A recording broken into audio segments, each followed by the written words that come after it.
Good morning sir. Good morning. मैं comment section से कुछ क्वेश्चंस ले रहा हूँ। सर, यदि अमीनोसेंटेसिस का रिजल्ट पॉजिटिव आए तो क्या नेक्स्ट प्रेगनेंसी में इसका कोई इफेक्ट होता है? नमस्कार, मैं डॉक्टर दीपांकर बैनर्जी बोल रहा हूँ जबलपुर से। Ideal fertility IVF and genetic centre private limited, जो कि मध्य प्रदेश में स्थित है।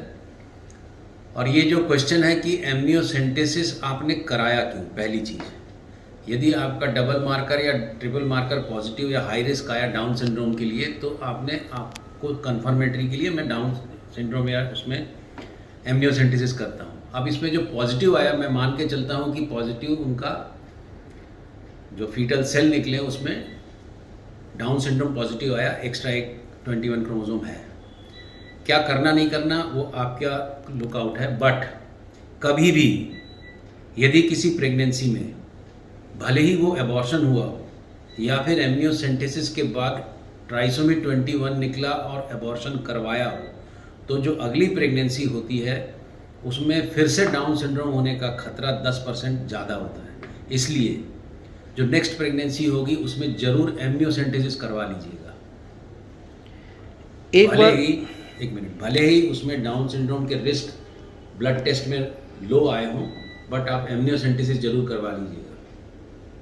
एक बार आईवीएफ से प्रेगनेंसी हो जाने के बाद क्या ज़रूरी है कि दूसरी बार नेगेटिव आ जाए? ये ज़रूरी और पक्का नहीं है कि एक बार यदि IVF से प्रेगनेंसी हो गई, ये हमारे साथ काफ़ी होता है। अभी एक केस में उसका 2 बार कर चुके हैं, नेगेटिव आया है।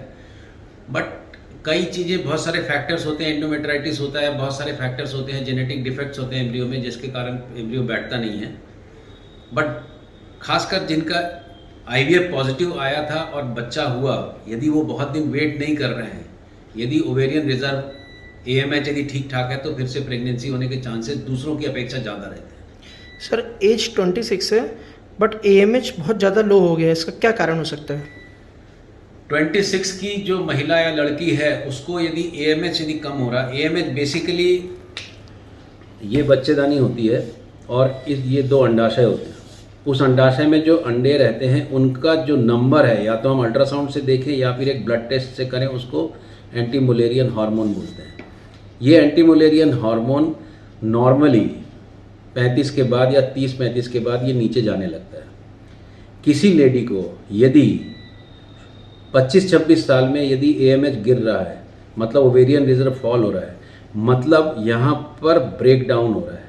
इस ब्रेकडाउन, ये फैक्ट्री ब्रेकडाउन का मेन कारण कई बार ऑटोइम्यून डिजीजेज होती हैं, जिसमें थायराइड और डायबिटीज़, बहुत सारी चीज़ें होती हैं, या फिर जो उनका X क्रोमोसोम होता है, उस X क्रोमोसोम में कई बार एक FMR1 जीन होता है। उस जीन में यदि म्यूटेशन हुआ तो ये वाला जो ओवरी है, इसमें एग्स का डिप्लीशन, मतलब एग का लॉस होना बढ़ जाता है। जब लॉस होना बढ़ेगा तो AMH घटेगा। तो ये जांच करना बहुत ज़रूरी है। अभी एक पेशेंट आई थी KEM हॉस्पिटल की, जो उसमें भी ये प्रॉब्लम था। तब हमने उसकी रिजुविनेट करके उसका IVF किया, ब्लास्टोसिस्ट बने, वो प्रेग्नेंट हुई है। मुद्दे की बात यह है कि यदि यंग लेडी में ऐसा यदि केस हो रहा है तो कोशिश ये करना चाहिए, यदि वो मैरिड है और बच्चा पैदा करना चाहती है तो जितना जल्दी हो सके उसको कंप्लीट करना चाहिए। सर, कितने कम से कम विजिट में आपके यहाँ IVF हो सकता है? देखिए, कुछ विजिट्स तो ज़रूरी होती हैं।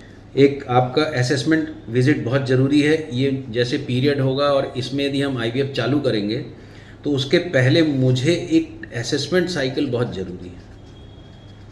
असेसमेंट का मतलब ये होता है कि एक जो प्रेगनेंसी होती है वो एक क्रॉप है, फसल है।